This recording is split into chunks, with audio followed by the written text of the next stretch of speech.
ஒரு ஊரில் ஒரு ராஜா இருந்தார். அந்த ராஜாவுக்கு ஒரு மந்திரி. ராஜா ரொம்ப நியாயமானவர், நேர்மையானவர், கண்டிப்பானவர். தப்பு செய்கிறது யாராக இருந்தாலும் தண்டனை கொடுப்பார். வேண்டியவங்களுக்கு ஒரு நியாயம், வேண்டாதவங்களுக்கு ஒரு நியாயங்கிறதெல்லாம் அவர்கிட்ட கிடையாது. ஒரு சமயம் அரசவையில் அந்த அமைச்சரே விதிமுறைகளுக்கு புறம்பா ஏதோ நடந்துகிட்டு இருக்கார். மன்னருக்கு கோபம் வந்துட்டுது. உடனே அந்த அமைச்சரை கிட்டத்தில் கூப்பிட்டு அவர் கன்னத்தில் ஓங்கி ஒரு அறை கொடுத்துட்டாராம். உடனே அந்த அமைச்சர் என்ன பண்ணார் தெரியுமா? நேராக போனார். அங்கே நின்றுக்கிட்டு இருந்த இன்னொருத்தர் கன்னத்தில் ஓங்கி அரைஞ்சார். அறை வாங்கினவர் திகைச்சு போயிட்டார். இவர் ஏன் நம்மளை அரைகிறார் அப்படின்னு யோசனை பண்ணார். மன்னரும் திகைச்சு போயிட்டார். நாம இவரை அரைஞ்சா அதுக்காக இவர் போய் இன்னொருத்தர் அரையணுமா அப்படின்னு யோசனை பண்ணார். இவருக்கு என்ன பைத்தியமானு கூட நினைக்க ஆரம்பிச்சுட்டார். ஆனால் என்ன ஆச்சுன்னா, அப்புறம் அமைச்சர் அவர் கவனிச்சுக்கிட்டு இருந்தாரா, அவர் இன்னொருத்தர் அரைஞ்சார் இல்லையா, அந்த அறை வாங்கின ஆசாமியை பார்த்து கத்திக்கிட்டு இருந்தார். யார்? அமைச்சர். ஏன்பா என்கிட்ட அறையை வாங்கிக்கிட்டு இப்படி விவரம் இல்லாமல் நின்றுக்கிட்டு இருக்கிறிய, நான் உனக்கு கொடுத்ததை நீ வேற யாருக்கிட்டையாவது கொடுத்துரு அப்படின்னார். உடனே அந்த ஆள் பார்த்தான். தனக்கு அடுத்தபடியாக நின்றுக்கிட்டு இருந்தவனை ஓங்கி ஒரு அறை அரைஞ்சான். அவன் கண்ணத்தை தடவிட்டே யோசனை பண்ணான். இது ஏதோ புரிஞ்சுக்கிட்ட மாதிரி அடுத்தாப்புல நின்றுக்கிட்டு இருந்தவனை அரைஞ்சான். இப்படி இந்த அறை மாறி மாறி போய்கிட்டே இருக்குது. ஊரு பூரா பிரயாணம் பண்ண ஆரம்பிச்சுட்டுது. அன்னைக்கு ராத்திரி அந்த ராஜா படுக்கிறதுக்காக போனார். அந்த நேரம் பார்த்து அவர் கன்னத்தில் பலார்னு ஒரு அறை விழுந்தது. நம்மளே அரையிறது யாரு அப்படின்னு அதிர்ச்சியோட மன்னர் திரும்பி பார்க்குறாரு. அரைஞ்சது அவரோட மனைவி. என்னாச்சு உனக்குன்னு கத்துனார் ராஜா. உங்களுக்கு தெரியாதா, ஊர் பூரா ஒருத்தர் மாற்றி ஒருத்தர் மூலமாக இந்த அறை பிரயாணம் பண்ணிட்டு வருது அப்படின்னாங்க அந்த அம்மா. அப்படின்னா ஆரம்பித்த இடத்துக்கே வந்துட்டுதா அப்படின்னாராம் மன்னர். என்ன சொல்கிறீங்கன்னு கேட்டிருக்காங்க. இவர் விவரத்தை சொன்னாராம். அப்படின்னா நீங்கள் ஆரம்பித்து வச்ச இந்த விளையாட்டை நான் முடிச்சு வச்சுட்டேன் அப்படின்னாங்களாம் அந்த அம்மா. மறுநாள் காலை மறுபடியும் அரசவை கூடிச்சு. அந்த அமைச்சர் மன்னரை பார்த்து கேட்டார், என்ன மகாராஜா, என்கிட்ட கொடுத்ததை திருப்பி வாங்கிட்டீங்களா அப்படின்னாராம். இப்படி நடக்கும்னு நான் எதிர்பார்க்கவே இல்லைன்னார் மன்னர். ஆனால் நான் எதிர்பார்த்தேன். அது எங்கே போயிட போகுது, ஊர் பூரா சுற்றி கடைசியில் உங்ககிட்ட தான் சேரும் அப்படிங்கிறது எனக்கு தெரியும் அப்படின்னார் அமைச்சர். இந்த கதை வேடிக்கையாக இருந்தால் கூட இதில் உள்ள கருத்து முக்கியமானது. இந்த உலகத்தில் பல கருத்துக்கள் இப்படி தான் மாறி மாறி சுற்றி வந்துக்கிட்டே இருக்குது. நம்மளும் ஒருத்தன் தன்னுடைய நண்பன் ஒருத்தனை கடத்தரில் பார்த்தான். உடனே ஓடி போய் பலார்னு ஒரு அறை கொடுத்தானான். அவன் கண்ணத்தை தடவிட்டு ஏன்டா என்ன அரைஞ்சேன்னு கேட்டிருக்கான். நீ ஏன்டா என்ன முட்டாள்னு என் மனைவிட்ட போய் சொன்னேன் அப்படின்ட்டுருக்கான் அவன். உன்னை ஒரு முட்டாள்னு சொன்னதுக்காகவா நீ என்ன அரைஞ்ச அப்படின்னு கேட்டிருக்கான் இவன். டேய், நான் அதுக்காக அறையலப்பா, அது ஒரு பெரிய ரகசியம். நான் முட்டாளுங்கிறது அந்த ரகசியத்தை நீ ஏன் எங்கள் வீட்டில் போய் சொன்னேன், அதுக்காக தான் அரைஞ்சேன் அப்படின்னு நானும் அவன்.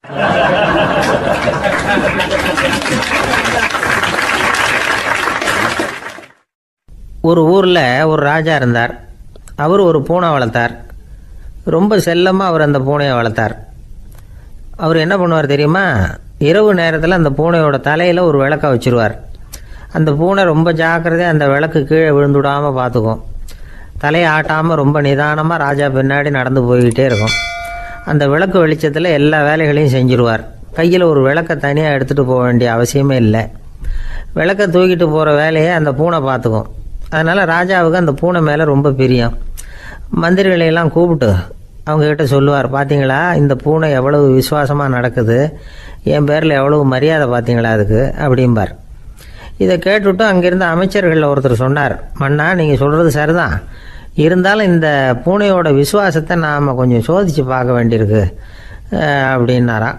சரி, உங்கள் ஆசையை ஏன் கெடுக்கணும், நல்லா சோதித்து பாருங்கள் அப்படின்னு சொல்லிவிட்டார் ராஜா. உடனே அந்த அமைச்சர் என்ன பண்ணார் தெரியுமா?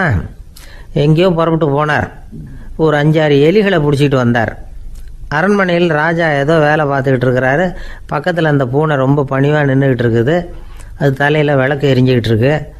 அமைச்சர் தான் பிடிச்சிக்கிட்டு வந்த எலிகளை அந்த பூனை பார்வையில் படுறது மாதிரி எதிரில் விட்டார். அந்த எலிகள்லாம் அங்கேயும் இங்கேயும் ஓட ஆரம்பிச்சிது. அதை பார்த்தது பூனை, அவ்வளவுதான். தலையில் இருக்கிற விளக்கை பற்றியும் கவலைப்படலை, ராஜாவை பற்றியும் கவலைப்படலை. ஒரே பாய்ச்சலாக பாஞ்சு எலிகளை துரத்த ஆரம்பிச்சுட்டுது. தலையில் இருந்த விளக்கு எங்கேயோ போய் விழுந்தது, அணைஞ்சு போச்சு. இருட்டில் ராஜா தடுமாற ஆரம்பிச்சுட்டார். இந்த சமயத்தில் அந்த அமைச்சர் மறுபடியும் விளக்கை ஏற்றினார். வெளிச்சம் வந்தது. அதுக்கப்புறம் அந்த அமைச்சர் பேசினார், அரசே, பூனையோட விசுவாசத்தை பார்த்தீங்களா? எலி அது கண்ணில் படுற வரைக்கும் தான் விசுவாசமாக இருந்தது. அது மாதிரி எலியை பார்த்ததும் எல்லாத்தையும் விட்டுட்டு அதை துரத்த ஆரம்பிச்சுட்டு பார்த்தீங்களா? தான் அந்த பூனையை பற்றி நினச்சது தப்புங்கிறது அதுக்கப்புறம் தான் அந்த ராஜாவுக்கு புரிஞ்சுதான். சரி, இப்போ எதுக்கு இந்த கதையெல்லாம் அப்படிங்கிறீங்களா? இந்த பூனை மாதிரி தான் நம்ம மனசும். மனசை எவ்வளவு தான் பயிற்சி கொடுத்து பக்குவமாக வச்சுருந்தாலும் பார்க்குறதுக்கு பரமசாது மாதிரி தான் இருக்கும். பார்க்க வேண்டியதை பார்த்துட்டுதுன்னா பாஞ்சிரும். இந்த பூனை மாதிரி புலன் இன்ப பொருள்கள் கிட்டாத வரைக்கும் மனம் அடங்கி இருக்கிறது மாதிரி தான் தெரியும். கொஞ்சம் வாய்ப்பு கிடைச்சாலும் அது குதிக்க ஆரம்பிச்சிடும், தப்பு பண்ண ஆரம்பிச்சிடும். பெரிய பெரிய முனிவர்கள் வாழ்க்கையில் நடந்த வீழ்ச்சி இதை தான் நிரூபிக்குது. புலன்களின் ஆற்றல் அதிகம், அதனால் மனக்கட்டுப்பாடு பயிற்சிகளில் ரொம்ப எச்சரிக்கையாக இருக்கணுங்கிறார் சுவாமி சிவானந்தர். மது பழக்கத்தையே விட்டுவிட்டேன்னு உறுதியாக இருப்பான். கடை கண்ணில் பட்டுவிட்டதுன்னா கால் அவனை கேட்காமலே இழுத்துக்கிட்டு உள்ளே போயிடும்.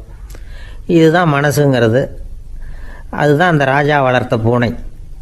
நம்மால் ஒருத்தன் அந்த ராஜா பூனை தலையில் விளக்க வச்சது மாதிரி இவன் தன்னுடைய தலையிலேயே ஒரு விளக்கை ஏற்றி வச்சுக்கிட்டு என்னத்தையோ தேட ஆரம்பித்தான். தேடிக்கிட்டு இருக்கிறான். தலையை ஆட்டாமல் நிதானமாக நடந்து ரொம்ப நேரமாக தேடிட்டு இருக்கிறான். அந்த சமயம் அங்கே வந்த ஒருத்தர் என்னத்தை தேடுறீங்கன்னு கேட்டார். அதுதான் மறந்து போச்சு அப்படின்னு இழுத்தான்.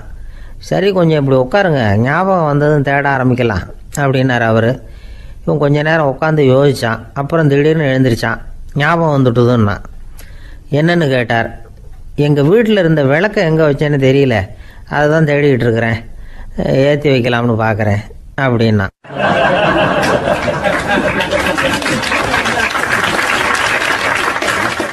வாழ்க்கையில் சில சந்தர்ப்பங்களில் நாம் சில அவமானங்களை சந்திச்சே தீர வேண்டியிருக்கு. என்ன பண்ணுறது, காலம் அப்படி. அவமானப்படுறவங்க உடனே அடங்கி போய்டுறது தான் உலக வழக்கம். அவமானப்பட்டால் உடனே சீறி எழுறவங்களும் உண்டு.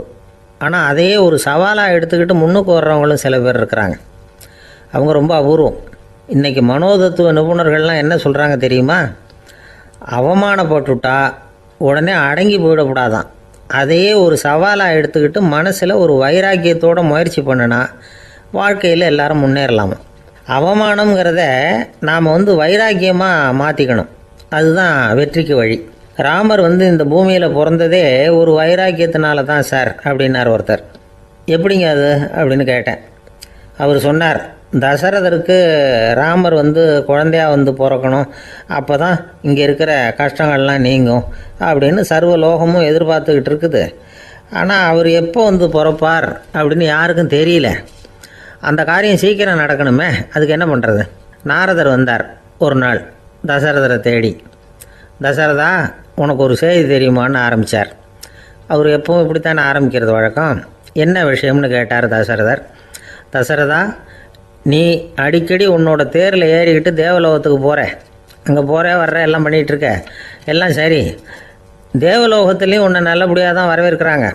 தேவேந்திரன் உன்னை பிரியமாக அழைச்சிட்டு போய் தன்னுடைய அரியாசனத்திலேயே தனக்கு பக்கத்திலேயே உட்கார வைக்கிறான். நீயும் சந்தோஷமாக உட்காந்து பேசிவிட்டு வந்துடுற. ஆனால் நீ இங்கே வந்ததுக்கு அப்புறம் அங்கே என்ன நடக்குது தெரியுமா உனக்கு அப்படின்னாரான் நாரதர். என்ன நடக்குது எனக்கு ஒன்றும் தெரியலையே அப்படின்னாரான் தசரதர். நாரதர்கிட்ட கிட்டத்தில் கேட்டிருக்கார், கொஞ்சம் சொல்லுங்கள் என்னது அப்படின்னு. அவர் நெருங்கி வந்தாரான் நாரதரும். மெதுவாக அவர் காதோட காதாக சொன்னாராம். அதாவது நம்ம பாஷையில் சொல்லப்போனால் பற்ற வைக்கிறார். நீ அங்கே தேவேந்திரங்கிட்ட உட்காந்து பேசிவிட்டு வந்த பிறகு நீ அங்கே உட்காந்துருந்த அரியாசனத்தை தண்ணி ஊற்றி கழுவி சுத்தப்படுத்துகிறாங்க. நீ என்ன அந்த அளவுக்கு சுத்தம் இல்லாத ஆளா, தினம் குளிக்காமையாக இருக்கிற அப்படின்னாராம். தசரதருக்கு இது ரொம்ப அவமானமாக போயிட்டுது. அப்படியே செய்கிறாங்க அப்படின்னாராம். ஆமாம், நீ வேணும்னா நான் சொல்கிறது உண்மையாக இல்லையா அப்படின்னு சோதனை பண்ணி பார்த்துக்கோ அப்படின்னாரான் நாரதர். உடனே தசரதர் இதுக்காகவே புறப்பட்டு தேவலோகம் போனார். அங்கே வழக்கம் போலவே இவரை கூப்பிட்டு உட்கார வச்சு பேசிக்கிட்டு இருந்தான் தேவேந்திரன். கொஞ்ச நேரம் பேசிக்கிட்டு இருந்துட்டு சரி நான் கிளம்புறேன்னு புறப்பட்டார். சரி, அவனும் வாசல் வரைக்கும் வழி அனுப்பி வச்சுட்டு உள்ளே போயிட்டான். தசரதர் வெளியில் கொஞ்சம் நேரம் மறைஞ்சி இருந்துட்டு மெதுவாக உள்ளே எட்டி பார்த்தார் என்ன நடக்குதுன்னு. நாரதர் சொன்னது உண்மைதான். தசரதர் உட்காந்துருந்த ஆசனத்தை அங்கே 2 தேவர்கள் கழுவி சுத்தப்படுத்திக்கிட்டு இருக்கிறாங்க. தசரதரால் இதை தாங்கிக்க முடியல. அவருக்கு ரொம்ப அவமானமாக போச்சு. நேராக கிடுகிடுன்னு தேவேந்திரங்கிட்டே போனார். நான் உட்காந்துருந்த இருக்கையே சுத்தம் பண்ணுறியே, நான் என்ன அந்த அளவுக்கு பாவியா அப்படின்னு கேட்டார். ரொம்ப கோபமாக கேட்டார். தசரதரே, மனுஷனுக்கு 3 கடன்கள் உண்டு. தேவ கடன், ரிஷி கடன், பித்ரு கடன். இதை தீர்க்காதவன் பாவியாகிறான். இதில் மகனை பெறுவதால் தான் பித்ரு கடன் தீரும். உனக்கு மகன் கிடையாது, அதனால் நீ பாவி ஆகிற. பாவி உட்காந்துருந்த இடம்ங்கிறதுனால அதை சுத்தம் செய்ய வேண்டியது எங்கள் கடமை அப்படின்னு நானும் தேவேந்திரன். இந்த இடத்துல தசரதருக்கு ஏற்பட்ட அவமானம் ஒரு வைராக்கியமாக மாறிச்சு. தேவேந்திரனே கேட்டுக்கோ, ஒரு மகனை பெற்ற பிறகு தான் இந்த சபையில் மறுபடியும் அடி எடுத்து வைப்பேன் அப்படின்னு சொல்லிவிட்டு போயிட்டாராம். போய் புத்திர காமேஷ் யாகம் பண்ணார், புத்திரர்கள் பிறந்தார்கள். இந்த கதையில் உள்ள கருத்து என்னென்னா, தேவேந்திரன் தசரதரை அப்படி அவமானப்படுத்தலைன்னா அவருக்கு இப்படி ஒரு வைராக்கியம் பிறந்திருக்குமா? யோசித்து பார்க்கணும். நமக்கு ஏற்படுகிற சில அவமானங்களையும் வைராக்கியமாக மாற்றிக்குவோம். அப்படி மாற்றிக்கிட்டோம்னா வாழ்க்கையில் முன்னேறலாம். நம்ம ஆளுங்க சில பேர் அவமானத்தை வைராக்கியமாக மாற்றிக்கிறது எப்படி தெரியுமா? நம்மக்கிட்ட ஒரு பையன் சொன்னான், எங்கள் அப்பா என்னை எல்லாருக்கும் முன்னாடி வச்சு திட்டிவிட்டார், பொறுப்பு இல்லாமல் ஊர் சுற்றுறேன்னு சொல்லி அவமானப்படுத்தி விட்டார். இனிமேல் நீ என் முகத்திலேயே முழிக்காதரா போடான்னு வேறு சொல்லிவிட்டார். எனக்கு ரோஷம் வந்துட்டுது. அந்த அவமானத்தை வைராக்கியமாக மாற்றிக்கிட்டேன். அன்னையிலேருந்து அவர் முகத்திலேயே முழிக்கிறது இல்லை அப்படின்னா. அப்படியான்னு கேட்டோம். ஆமாங்க, அவர் வீட்டில் இல்லாத நேரமாக பார்த்து உள்ளே சமையல் கட்டுக்கு போய் சாப்பிட்டுட்டு நைஸாக வெளியில் வந்துடுவேன் அப்படிங்கிறான் அவன்.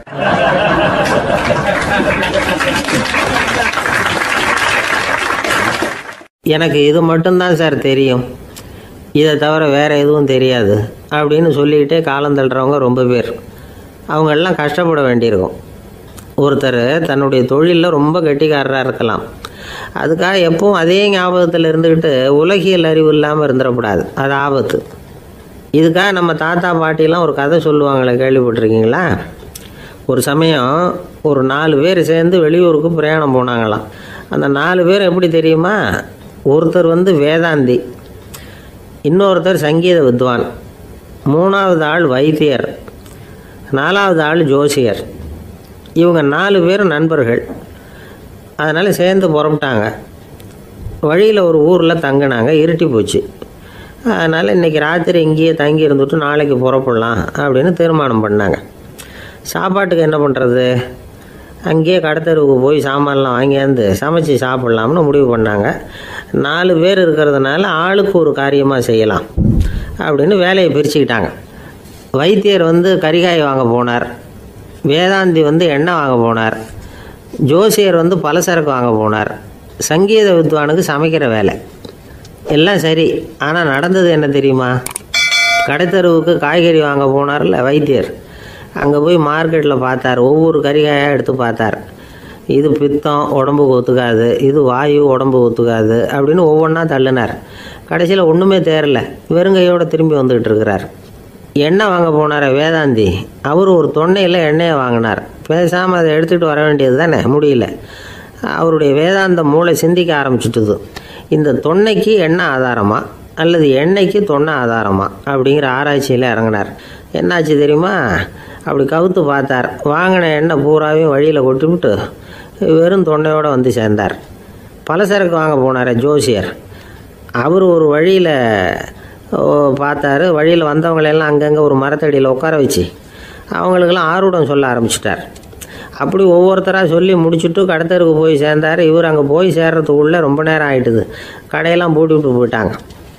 என்ன செய்கிறது? அவரும் வெறுங்கையோடு திரும்பி சேர்ந்தார். சரி, இவங்க கதை தான் இப்படி ஆச்சு. அங்கே சமைக்கிறதுக்காக உட்காந்துருந்தார் சங்கீத வித்வான், அவர் கதை என்னாச்சு தெரியுமா? அங்கே அவர் அடுப்பை பற்ற வச்சு ஒலையை கொதிக்க வச்சார். அதாவது ஒரு பானையில் தண்ணியை ஊற்றி அடுப்பில் வச்சார். அது கொதிக்க ஆரம்பிச்சிது. தண்ணி கொதிக்கிற சத்தம் இருக்குதுல்ல, அது இவருக்கு தாளம் போடுறது மாதிரி இருந்தது. ஒரே குஷி, பாட ஆரம்பிச்சிட்டார். பாடிக்கிட்டே உற்சாகமாக கையில் இருந்த கரண்டியால் அந்த பானையில் தட்டினார், தாளம் போடுறதா நினச்சிக்கிட்டு. அவ்வளவுதான், பானை பட்டுன்னு உடஞ்சி போச்சு. தலையில் கையை வச்சுக்கிட்டு அவரும் உட்காந்துட்டார். எந்த தொழில் தெரிஞ்சாலும் சரி, அதை புத்திசாலித்தனமாக பயன்படுத்த தெரியலன்னா ஆபத்து தான். அதுக்காக தான் இந்த கதை.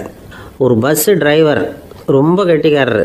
பஸ்ஸை ரொம்ப திறமையாக ஆபத்து இல்லாமல் ஓட்டினதுக்காக பரிசுலாம் வாங்கினவர். அவரே ஒரு படகு ஓட்டுறதுக்காக அழைச்சிட்டு போயிருக்கிறாங்க, மோட்டார் படகு. அதையும் ரொம்ப திறமையாக தான் ஓட்டிகிட்டு போயிருக்கிறாரு. நடுக்கடலில் போனதும் படகு நின்று போச்சு. மோட்டாரில் ஏதோ கோளாறு. என்ன செய்யலாம் அப்படின்னு அந்த டிரைவரை கேட்டிருக்கிறாங்க படகுல இருந்தவங்கெல்லாம். அப்போ அவர் சொன்னாராம், கவலைப்படாதீங்க, ஒன்றும் பிரச்சனை இல்லை, எல்லாரும் கொஞ்சம் கீழே இறங்கி பின்னாடி தள்ளுங்க, மோட்டார் ஸ்டார்ட் ஆகிடும் அப்படின்னாராம்.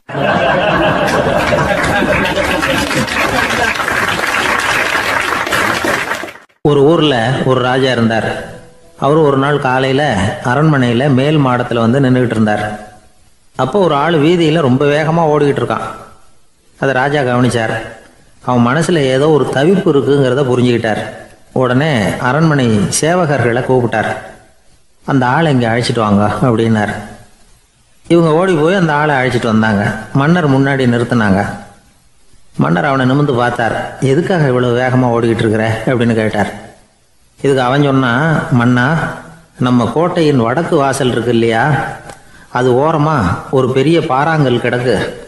அதுக்கு அடியில் நான் ஒரே ஒரு வெள்ளி நாணயத்தை புதைச்சி வச்சுருக்கேன். அது இப்போ எனக்கு தேவைப்படுது.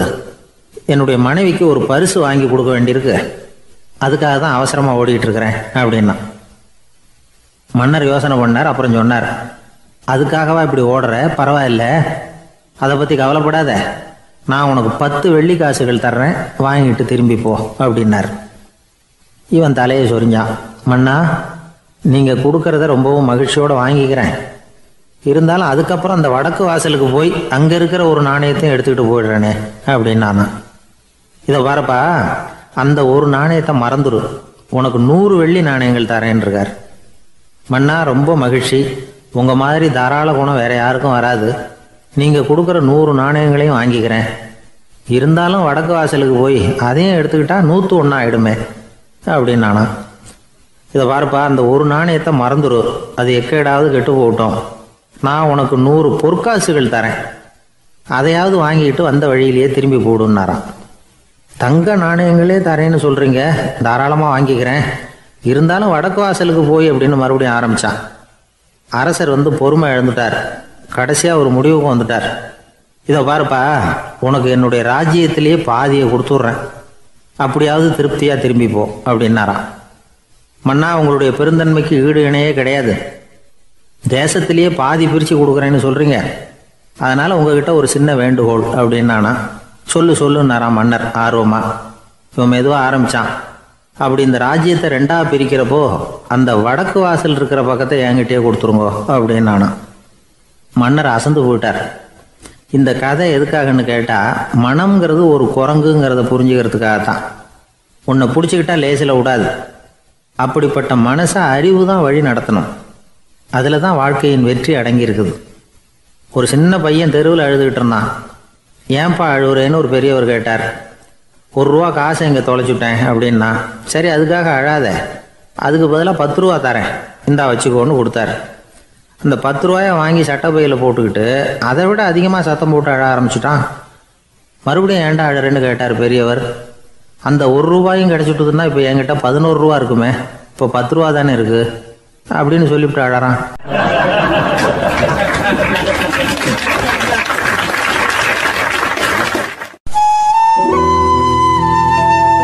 வெளிநாட்டுக்கு போகணும்னு ஆசை. ஆனால் அவனுக்கு எந்த மொழியும் தெரியாது. இருந்தாலும் சமாளிச்சுக்கலாம்னு முடிவு பண்ணிட்டு கிளம்பிட்டான். ஏதோ ஒரு தேசத்துக்கு போய் சேர்ந்தான். அங்கே அவனுக்கு யாரையும் தெரியாது. அவங்க என்ன மொழியில் பேசிக்கிறாங்க அப்படிங்கிறது கூட புரியல. என்ன பண்ணுறதுன்னு யோசனை பண்ணிட்டு ஒரு இடத்துல நின்றுக்கிட்டு இருக்கிறான். எதிர ஒரு பெரிய கட்டடம். நிறைய பேர் உள்ளே போயிட்டு இருக்கிறாங்க. இவனும் அவங்க பின்னாடியே உள்ளே போனான். ஒரு பெரிய அறை, அலங்காரம்லாம் பண்ணி வச்சிருக்கிறாங்க. நிறைய பேர் சாப்பிட்றதுக்காக உட்காந்துருக்குறாங்க. இவனுக்கு நல்ல பசி, அதனால் இவனும் உட்காந்தான். சாப்பாடு போட்டாங்க, சாப்பிட்டான். அன்பான உபசரிப்பு. இவன் மனசு உள்ள நினச்சிக்கிட்டான், இது ஏதோ அரசருடைய அரண்மனை மாதிரி தெரியுது, இன்னைக்கு ஏதோ விருந்து நடக்குது, நல்ல வேளை நம்ம பசியும் தீர்ந்தது அப்படின்னு நினச்சிக்கிட்டே நிமிர்ந்து பார்க்குறான். சாப்பாடு பரிமாறினவன் எதிரில் ரொம்ப பணிவோட முதுக வளைச்சி வணக்கம் தெரிவித்தான். இவனும் எழுந்திரிச்சு நின்று முதுக வளைச்சி வணக்கம் தெரிவித்தான். ரொம்ப நன்றின்னா. அவன் ஒரு சீட்டை இவன் கையில் கொடுத்தான். இவன் அதை வாங்கி பார்க்குறான். என்ன எழுதியிருக்குன்னு ஒன்றும் புரியல. சரி, இந்த நாட்டில் தங்களுடைய நன்றியை சீட்டில் எழுதி தான் கொடுப்பாங்க போல இருக்கு அப்படின்னு நினச்சிக்கிட்டு மறுபடியும் நன்றின்னா. ஆனால் அவன் காசை கொடுங்கன்னா. ஏன்னா அது ஒரு ஹோட்டல், இவன் சாப்பிட்டதுக்கான பில் அது. இவன் அதை புரிஞ்சிக்கவே இல்லை. நன்றின்னு அந்த சீட்டில் எழுதி கொடுக்குறாங்க போல இருக்கு அப்படின்னு நினச்சிக்கிட்டு அதை வாங்கி சட்டப்பையில் பத்திரமா வச்சுக்கிட்டு, பரவாயில்லைங்க, ரொம்ப மகிழ்ச்சின்னா. ஒரு வெளிநாட்டுக்காரனுக்கு இவ்வளவு தூரம் மரியாதை பண்ணுறீங்களே, எங்கள் ஊருக்கு போனதும் உங்களை பற்றி நிறைய சொல்லுவேன் அப்படின்னா. இவன் என்ன சொல்கிறான்னு அவனுக்கு புரியல. இவனை பிடிச்சி அழைச்சிட்டு போய் முதலாளி முன்னாடி நிறுத்தினான். நாம் சொன்னதில் இவனுக்கு ரொம்ப பெருமையாக இருக்கணும் போல இருக்கு, அதுதான் பெரிய இடத்துக்கு அழைச்சிட்டு வந்திருக்கிறான் அப்படின்னு இவன் நினச்சிக்கிறான். அவரும் பில்லுக்கான பணத்தை கொடுங்கிறாரு. பரவாயில்லைங்க, ரொம்ப மகிழ்ச்சி, நன்றிங்கிறான் இவன். அவரு பார்த்தார், இவனை நீதிமன்றத்துக்கு அனுப்பி வச்சுட்டார். இவன் என்ன நினச்சிக்கிட்டான், நம்மளை இந்த ஊர் ராஜா முன்னாடியே அழைச்சிக்கிட்டு வந்து நிறுத்தி இருக்கிறாங்க போல இருக்கு, என்ன ஒரு பெருந்தன்மை அப்படின்னு நினச்சிக்கிறான். நீதிபதி சொன்னார், சாப்பிட்டதுக்கான பணத்தை கொடுத்துரு, இல்லைன்னா அதுக்கான தண்டனையை அனுபவிக்க வேண்டி இருக்கும்னார். ராஜாவே நமக்கு நன்றி சொல்கிறாரு போல இருக்கு அப்படின்னு நினச்சிக்கிறான் இவன். என் மகிழ்ச்சிக்கு எல்லையே இல்லைங்க அப்படின்னா. அவர் பார்த்தார், இவனுக்கு தண்டனை கொடுக்க வேண்டியது தான் அப்படின்னு முடிவு பண்ணார். உடனே தீர்ப்பு எழுதினார். இவனை கழுதையில் பின்புறமாக உட்கார வைங்க, இவன் ஒரு மோசடிக்காரன் அப்படின்னு ஒரு போர்டு எழுதி அவன் கழுத்தில் மாட்டுங்க, அப்புறம் அந்த கழுதையை ஊர் பூரா விரட்டுங்க அப்படின்னார். இவனுக்கு தான் மொழி புரியலையே, ஏதோ நடக்குது அப்படிங்கிறது மட்டும் புரியுது. எல்லாரும் சேர்ந்து இவனை ஒரு கழுதை மேலே உட்கார வச்சாங்க. ஓஹோ, நம்மளை பாராட்டி ஒரு ஊர்வலம் நடத்துகிறாங்க போல இருக்கு அப்படின்னு நினச்சிக்கிறான் இவன். எல்லாரும் சத்தம் போட்டுக்கிட்டு கையை தட்டிக்கிட்டு கழுதை பின்னாடி ஓடி வர்றாங்க. இவனுக்கு ரொம்ப உற்சாகமாக இருக்குது. எல்லாருக்கும் கை கூப்பி வணக்கம் சொல்லிக்கிட்டே போகிறான். கூட்டத்தில் திடீர்னு ஒரு தெரிஞ்ச முகம் தெரியுது. அவனுடைய தேசத்தை சேர்ந்த ஒரு ஆள் அவன். அவனை பார்த்ததும் இவனுக்கு ரொம்ப உற்சாகம். நம்ம ஊருக்கு போனதும் இங்கே நமக்கு கிடைச்ச மரியாதையெல்லாம் உண்மைதான்னு சொல்கிறதுக்கு ஒரு சாட்சியும் கிடைச்சிட்டுது அப்படின்னு நினச்சிக்கிறான். அவனை பார்த்து கத்தனான், நல்லா பார்த்துக்க, இந்த ஊர் மக்கள் எனக்கு எப்படிப்பட்ட வரவேற்பு கொடுக்குறாங்கங்கிறத நல்லா கவனிச்சுக்கோ அப்படிங்கிறான். அவனுக்கு அவமானமாக போட்டுது. தலையை குனிஞ்சுக்கிட்டே நழுவி போயிட்டான். இவன் பார்த்தான், அவன் தலை தெரியல. ஆகா, அவனுக்கு நம்ம மேலே பொறாமை போல இருக்கு, அதனால தான் காணாமல் போயிட்டான் அப்படின்னு நினச்சிக்கிறான். இப்படி ஒரு வேடிக்கை கதையை பெரியவங்க சொல்கிறது உண்டு. கதை வேடிக்கையாக இருந்தாலும் இதில் உள்ள கருத்து என்ன தெரியுமா? அந்த கழுதை மேலே உட்காந்துருக்கிறானே, அது மாதிரி தான் நாமளும் அகங்காரங்கிற கழுதை மேலே உட்காந்துக்கிட்டு இருக்கோமா. நாமளும் கிட்டத்தட்ட அதே மாதிரி பிரம்மையில் தான் இருக்கிறோமா. என்ன நடக்குதுங்கிறதே புரியறதில்ல. அகங்காரத்தில் பேசுகிறவனுக்கும் சித்த சுவாதீனம் இல்லாமல் பேசுகிறவனுக்கும் அதிக வித்தியாசம் இருக்கிறதில்ல. அது மாதிரி ஒருத்தன் தன்னுடைய வீட்டை சுற்றி சேற்றை வாரி இறைச்சிக்கிட்டு இருந்தானா. அந்த வழியாக வந்த ஒரு பெரியவர் அதை பார்த்துருக்கார். என்னப்பா பண்ணிகிட்டு இருக்கிற அப்படின்னு கேட்டாராம். கழுதைகளை விரட்டிக்கிட்டு இருக்கிறேன் அப்படின்னானா. இங்கே கழுதைகளே காணுமே அப்படின்னாரான் அவரு. அதுதான் ஏற்கனவே விரட்டி விட்டனே அப்படின்னானா இவன்.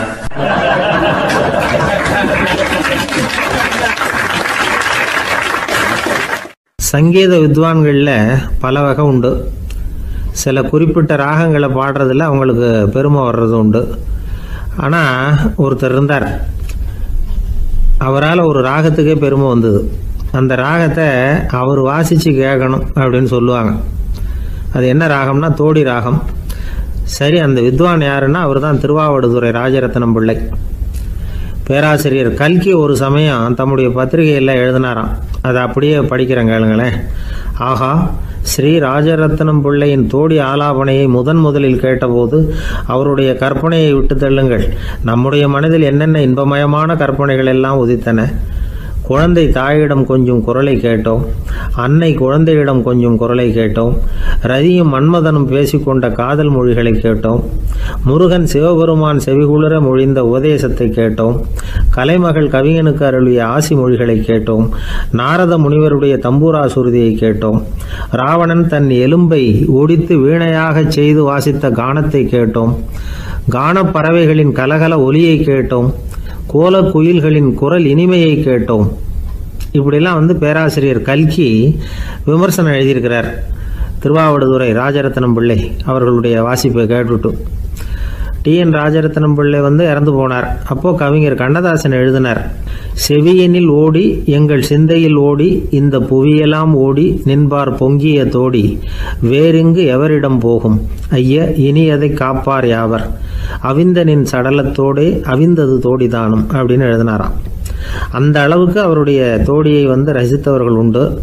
அதே மாதிரி தோடின்னா என்னன்னு தெரியாமலே அவரை ரசித்தவங்களும் அந்த காலத்தில் உண்டு.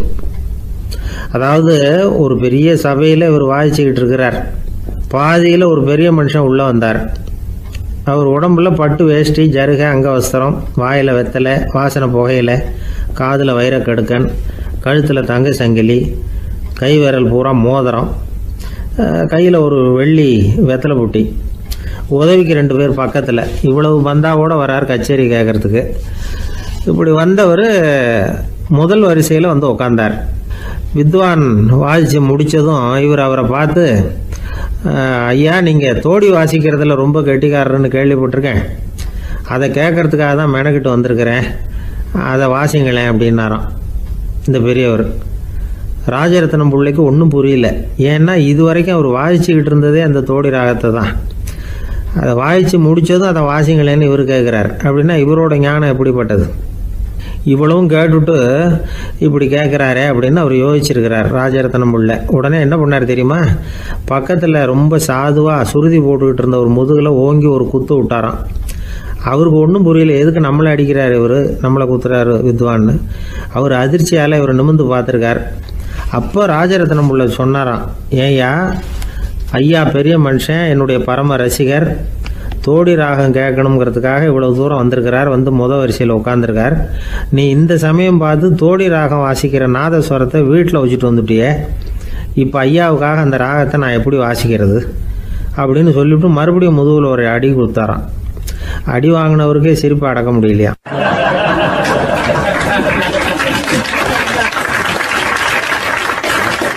இமயமலை அடிவாரத்தில் ஒரு மடம். அங்கே ஒரு சன்னியாசி இருந்தார். அவர்கிட்ட ஒருத்தர் வந்தார். சுவாமி, ஆசையை உதற நினைக்கிறேன், முடியல, ஒட்டிக்கிட்டே வருது அப்படின்னாராம். இப்படி உட்கார, ஒரு கதை சொல்கிறேன் அப்படின்னு சொல்லி அவர் சொல்ல ஆரம்பித்தாராம். அவர் சொன்ன கதை என்னென்னா, ஒரு ஊரில் ஒரு ஆள் இருந்தான். அவன் பேர் குப்புசாமி. அவங்ககிட்ட எப்பவும் ஒரு பழைய தொப்பி இருக்கும், விடவே மாட்டான். அதனால் அவனை எல்லோரும் தொப்பி சாமி அப்படின்னு தான் கூப்பிடுறது வழக்கம். ஒரு புது தொப்பி வாங்கிக்கப்படாதாப்பா அப்படின்னு நண்பர்கள்லாம் சொல்லி பார்த்தாங்க. பணத்துக்கு எங்கே போவேன் அப்படின்னு விட்டானா. பணம் வச்சுருக்கான், செலவு பண்ண மனசு வரல, மகா கஞ்சன். பழைய பாட்டில்கள்லாம் வாங்கி விற்றுக்கிட்டு இருந்தான். அப்படி ஒரு தடவை பழைய கண்ணாடி சாமான்களை ஏலத்தில் எடுத்தப்போ அதில் ஒரு அருமையான சென்ட்டு பாட்டில் கிடச்சிது. உடனே ஒரு ஐடியா பண்ணான். அந்த சென்ட்டை வந்து சின்ன சின்ன பாட்டில்களில் அடைச்சி ஜன்னல் ஓரமாக அடுக்கி வச்சுட்டான். அதை விற்றா நிறைய பணம் கிடைக்குமே, அதனால். இதுக்கு இடையில் ஒரு நாள் அவன் வந்து அப்படியே உட்காந்துருந்தான். அந்த நேரம் நண்பன் வந்தான். ஏண்டா, உன் பழைய தொப்பியை மாற்றப்படாதா, ஊரில் எல்லோரும் கேலி பேசுகிறாங்களே ஒன்று தொப்பி சாமின்னு அப்படின்னு சொல்லி கேட்டிருக்கான். இந்த சென்ட்டு பாட்டில் விற்றதும் பணம் வரும், அதுக்கப்புறம் பார்க்கலாம் அப்படின்னு நானா இவன். சரி வா, நீச்சல் குளத்துக்கு போயிட்டு வருவோம் அப்படின்னு கூப்பிட்ருக்கான் நண்பன். 2 பேரும் போனாங்க. அதே நேரம் அந்த ஊர் நீதிபதியும் அங்கே குளிக்க வந்தாராம். அவர்கிட்ட இருந்தது விலை வசந்த ஒரு புது தொப்பி. அதை அங்கே இருந்த ஸ்டாண்டில் மாட்டிவிட்டு குளிக்க போனார். இதுக்கிடையில் குப்புசாமி குளிச்சுட்டு வந்தான். அவனுடைய பழைய தொப்பியை காணலை. அந்த புது தொப்பியை பார்த்தா இது நண்பனுடைய வேலை தான் அப்படிங்கிறதாக புரிஞ்சுக்கிட்டு அதை எடுத்து மாட்டிகிட்டு வந்துட்டான். நீதிபதி குளிச்சுட்டு வந்து பார்க்குறாரு, தொப்பியை காணும். போலீஸில் புகார் கொடுத்தார். அவங்க வந்து தேடினாங்க. ஒரு மூலையில் பழைய தொப்பி கிடச்சிது. அடடா, இது நம்ம குப்புசாமியோட தொப்பி இல்லையா அப்படின்னு நானா ஒருத்தன். உடனே அவன் வீட்டுக்கு தேடிட்டு போயிருக்காங்க. அங்கே போய் பார்த்தா புது தொப்பி அங்கே இருக்குது. உடனே அவனுக்கு 1000 ரூபா அபராதம் போட்டாங்களாம். அவன் பணத்தை கட்டிவிட்டு ரொம்ப எரிச்சலோடு வீட்டுக்கு வந்தான். பழைய தொப்பி கண்ணில் பட்டது. மறுபடியும், உன்னால் தானே எனக்கு 1000 ரூபா நஷ்டம் அப்படின்னு சொல்லி அதை எடுத்துக்கிட்டு அப்படி போயிருக்கான். அந்த ஊர் குளத்தில் வீசி எரிஞ்சிட்டு வந்துட்டான். அது மீன் பிடிக்கிற ஒருத்தன் கையில் சிக்கிச்சு. அவன் வர்ற வழியில் அதை எடுத்து வேகமாக வீசி எறிஞ்சான். அது நேராக குப்புசாமி வீட்டு ஜன்னல் வழியாக உள்ளே வந்து இந்த சென்ட்டு பாட்டில்கள் மேலே விழுந்து எல்லாம் உடஞ்சி நொறுங்கி போச்சு. குப்புசாமி பார்த்தான். தோட்டத்தில் ஆழமாக ஒரு குழியை வெட்டினான். அந்த தொப்பியை போட்டான், மூடிவிட்டான். இதை அடுத்த வீட்டுக்காரன் பார்த்தான். ஏதோ புதையல் தான் வச்சுருக்கான் போல இருக்குன்னு நினச்சான். போலீஸில் போய் புகார் கொடுத்துட்டான். மறுபடியும் போலீஸ் குழியை தோண்டினாங்க. பழைய தொப்பி மறுபடியும் வெளியில் வந்தது. எல்லோரும் சிரிக்கிறாங்க. அன்னைக்கு ராத்திரியே அந்த தொப்பியை எடுத்துக்கிட்டு நேராக புறப்பட்டான். ஒரு கல்லில் அதை சேர்த்து கட்டி குடிநீர் தொட்டி இருக்கும்ல, அதில் போட்டுட்டு வந்துட்டான். இனிமேல் என்ன பண்ணும் பார்ப்போன்னு. ஒரு நாள் திடீர்னு குழாயெல்லாம் அடைப்பட்டு போச்சு. மாநகராட்சி அலுவலர்கள் வந்து என்னன்னு பார்த்தா அந்த பழைய தொப்பி குழாயை அடைச்சிக்கிட்டு இருக்குது. இது குப்புசாமியோட தொப்பிங்கிறது தான் எல்லாருக்கும் தெரியுமே. உடனே குடிநீரை வந்து பாழாக்கணத்துக்காக குப்புசாமிக்கு கோர்ட்டு 2500 ரூபா அபராதம் போட்டுவிட்டுது. அதையும் கட்டிவிட்டு வெளில வந்தான். கடைசியாக முடிவு பண்ணான். ஒரு நெருப்பு குச்சியை கிழிச்சான். தொப்பியை கொளுத்தினான். எரிஞ்சுது. எடுத்து வெளில எரிஞ்சான். கொஞ்ச நேரத்தில் தீ அணைப்பு படம் வந்துட்டுது. ஆமாம், இவன் எடுத்து எரிஞ்சது வெளியில் விழுந்து வீட்டு ஊரையே பற்றிக்கிட்டு எரிய ஆரம்பிச்சுட்டுது. அவனோட பணத்தாசையும் அதோடு சேர்ந்து எரிஞ்சு போச்சான். இப்படி ஒரு கதை. இந்த கதையை சொல்லி முடித்தார் அந்த இமயமலை அடிவாரத்தில் இருந்த சன்னியாசி. இப்போ அந்த குப்புசாமி எங்கே இருக்கிறான்னு கேட்டார் எதிரில் இருந்தவர். இதோ உன் எதிரிலே இருக்கிறான், நான் தான் அந்த குப்புசாமி அப்படின்னாரான் அந்த சன்னியாசி. அந்த குப்புசாமி கிட்ட இருந்தது மாதிரி ஒரு பழைய தொப்பி நம்ம ஒவ்வொருத்தர்கிட்டையும் உண்டு. அதை எப்படி தொலைக்கிறதுன்னு தெரியாமல் தடுமாறிக்கிட்டு இருக்கிறோம். அது என்ன தொப்பிங்கிறீங்களா? அதுதான் நம்மை சூழ்ந்திருக்கிற மாயை அப்படிங்கிறார் சுவாமி சின்மயானந்தர். மெய்ஞானம் கிடைக்கிறப்போ மாயை எரிஞ்சு போகும் அப்படிங்கிறது அவருடைய கருத்து. நம்மால் ஒருத்தர் வேகமாக ஓடி வந்தார். காலில் மாட்டியிருந்த பழைய செருப்பு ரெண்டையும் ஆவேசமாக தூக்கி ஒரு கிணத்துல போட்டுட்டு வெறுங்காலோடு நடந்து வந்துக்கிட்டு இருக்கிறார். ஏன் அப்படி பண்ணீங்க அப்படின்னு கேட்டோம். அந்த செருப்புக்கு சொந்தக்காரன் பின்னாடி வந்துக்கிட்டு இருக்கிறான், அதனால் அப்படி பண்ணேன் அப்படிங்கிறார் இவர்.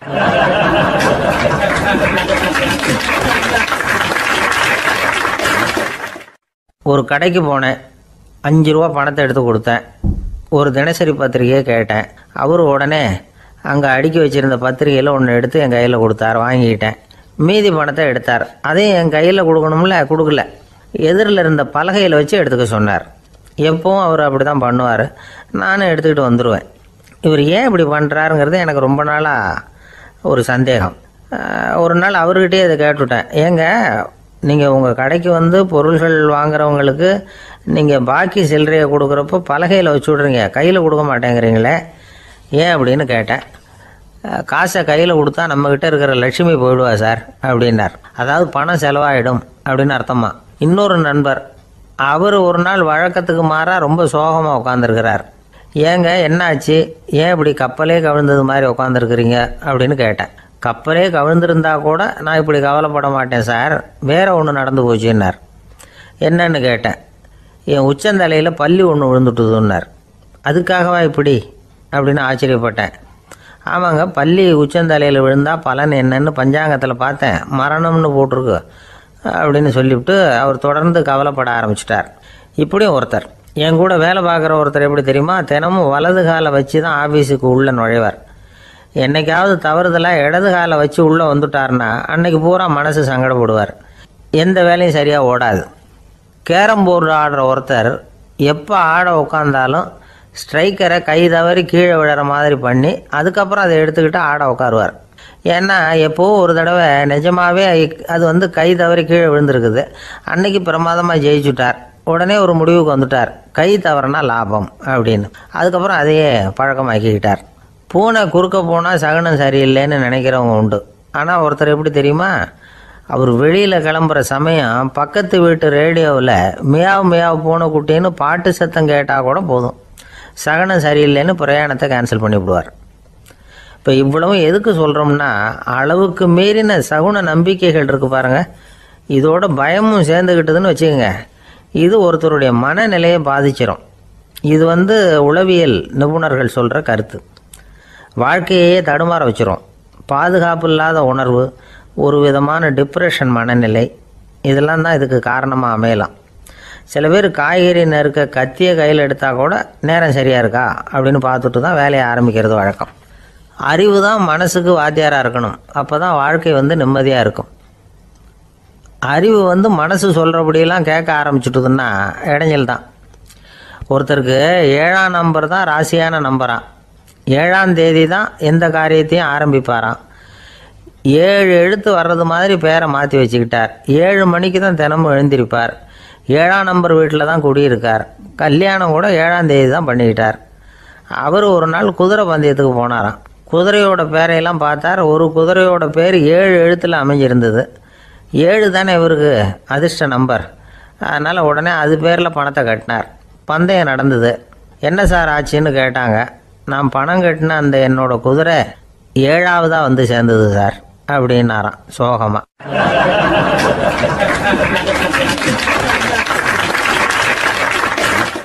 இந்த உலகத்தில் நாம் நல்லபடியாக இருக்கணும்னா அதுக்கு முக்கியமாக தேவைப்படுறது 2. ஒன்று செல்வம், இன்னொன்று அறிவு. சரி, இது 2ல் சிறந்தது எது அப்படின்னு ஒரு கேள்வி கேட்டால் என்ன பதில் சொல்கிறது? இதே கேள்வியை ஹஸ்ரத் அலி அவர்கள்கிட்ட கேட்டாங்களாம். அவர் ஒரு பெரிய அறிஞர். கேள்வி கேட்டவங்களும் சாதாரண ஆட்கள் இல்லை, இவங்களும் அறிஞர்கள். ஒரு நாள் ஹஸ்ரத் அலி அவர்கள்கிட்ட 10 அறிஞர்கள் வந்தாங்களாம். ஐயா, நாங்கள் 10 பேரும் உங்ககிட்ட ஒரே கேள்வியை தான் கேட்க வந்திருக்கிறோம். ஆனால் எங்கள் 10 பேருக்கும் நீங்கள் தனித்தனியாக பதில் சொல்ல முடியுமா அப்படின்னு கேட்டிருக்காங்க. அதாவது அவங்க ஒரே கேள்விக்கு இவர்கிட்ட இருந்து 10 விதமான பதில் எதிர்பார்க்குறாங்க. சரி கேளுங்க, என்ன கேள்வி அப்படின்னார் அவர். அப்போ தான் அவங்க கேட்டாங்களாம், செல்வம் அறிவு இது ரெண்டில் சிறந்தது எது? இதுதான் கேள்வி. ஹஸ்ரத் அலி என்ன பண்ணார் தெரியுமா? அவங்கள ஒவ்வொருத்தராக கூப்பிட்டார். ஒவ்வொரு விதமான பதிலை சொல்லி அனுப்புனார். முதல்ல ஒருத்தரை கூப்பிட்டார், சொன்னார், அறிவுங்கிறது தீர்க்கதரிசிகள், ஞானிகள், மகான்கள் இவங்களோட பரம்பரை சொத்து. ஆனால் செல்வம்ங்கிறது கொடுங்கோலரின் ஆயுதம். அதனால் அறிவு தான் சிறந்தது அப்படின்னார். ரெண்டாவது ஆளை கூப்பிட்டார். உங்ககிட்ட செல்வம் இருந்தால் நீங்கள் தான் அதை காப்பாற்றணும். ஆனால் அறிவு உங்களை எப்பவும் காப்பாற்றும். ஆகவே அறிவு தான் சிறந்தது அப்படின்னார். மூணாவது ஆளை கூப்பிட்டார். செல்வந்தனுக்கு எப்போதும் விரோதிகள் அதிகம், ஆனால் அறிஞனுக்கு நண்பர்கள் அதிகம். அதனால் அறிவு தான் சிறந்ததுன்னார். அடுத்தவரை கூப்பிட்டார். செல்வம் அடுத்தவங்களுக்கு கொடுக்க கொடுக்க குறையும், ஆனால் கல்விங்கிறது அதிகரிச்சுக்கிட்டே வரும், கொடுக்கறதுனால குறையாது. அதனால் அறிவு தான் சிறந்ததுன்னார். இன்னொருத்தரை கூப்பிட்டார். அறிவுள்ளவன் எப்பவும் அதை அடுத்தவங்களுக்கு வாரி வழங்கிக்கிட்டே இருப்பான். அதனால் அவங்ககிட்ட தாராளத்தன்மை இருக்கும். ஆனால் செல்வந்தன்கிட்ட கஞ்சத்தனம் தான் இருக்கும். அதனால் அறிவு தான் சிறந்ததுன்னார். ஆறாவது நபரை கூப்பிட்டார். செல்வத்தை கள்வர்கள் திருடிட்டு போக முடியும், ஆனால் அறிவை அப்படி திருடிட்டு போக முடியாது அப்படின்னார். ஏழாவது நபரை கூப்பிட்டார். செல்வம் கால ஓட்டத்தில் அழிஞ்சிரும், ஆனால் அறிவை கால ஓட்டம் ஒன்றும் பண்ண முடியாது. ஆகவே அறிவே சிறந்ததுன்னார். எட்டாவது ஆளை கூப்பிட்டு சொன்னார், செல்வத்துக்கு எப்பவும் எல்லை உண்டு, நிறை உண்டு, அளவு உண்டு, கணக்கு உண்டு. ஆனால் அறிவுக்கு அப்படிப்பட்ட எல்லை எதுவும் கிடையாது. அதனால் அதுதான் சிறந்ததுன்னார். அடுத்தவனை கூப்பிட்டார். செல்வம் உள்ளத்தில் உள்ள ஒளியை போக்கிவிடும், இருட்டை உண்டாக்கிவிடும், விரிந்த மனப்பான்மையை குறுகலாக்கிவிடும். ஆனால் அறிவு அப்படி இல்லை, இருண்ட உள்ளத்தில் ஒளியை பாய்ச்சி அதை விசாலப்படுத்துது. அதுதான் சிறந்ததுன்னார். கடைசியாக 10வது நபரை கூப்பிட்டார். செல்வம் மனசில் செருக்கை உண்டாக்குது, ஆணவத்தை ஏற்படுத்துது. அதனால் நானே கடவுள்னு நினைக்கிற அளவுக்கு மனுஷனை தாழ்த்தி விடுது. ஆனால் அறிவு பணிவையும் பண்பாட்டையும் வளர்க்குது. அதனால் அறிவு தான் சிறந்ததுன்னார். ஆக இப்படி 10 பேருக்கும் 10 விதமாக பதில் சொன்னது மூலமாக ஹஸ்ரத் அலி அவர்கள் அறிவு தான் செல்வத்தை விட சிறந்தது அப்படிங்கிறதுக்கு 10 காரணங்களை சுட்டி காட்டியிருக்கார். அந்த அறிஞர் 10 பேர் கேட்ட ஒரே கேள்விக்கு 10 பதில் சொன்னார். நமக்கு வேண்டிய ஒருத்தர் 10 பேர் கேட்ட கேள்விக்கு ஒரே பதில் சொல்லி சமாளித்தார். கேள்வி என்ன தெரியுமா? என்கிட்ட வாங்கின கடனை எப்போயா திருப்பி கொடுக்க போகிற? இதுதான் அந்த 10 பேரும் கேட்ட ஒரே கேள்வி. இந்த மாதம் 26ஆம் தேதி தந்துடுறேன் அப்படிங்கிற ஒரே பதில் சொல்லி அவ்வளவு பேரையும் இவர் அனுப்பி வச்சுட்டாராம்.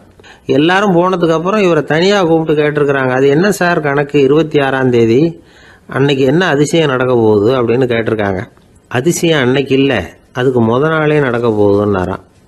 விவரமாக சொல்லுங்கன்னு இருக்காங்க. வேற ஒன்றும் இல்லைங்க, 26ஆம் தேதி தானே எல்லாரையும் வர சொல்லியிருக்கிறேன், அதுக்கு நாளே நான் புறப்பட்டு தலைமறைவாயிட போகிறேன் அப்படின்னாராம், ரொம்ப பெருமையா.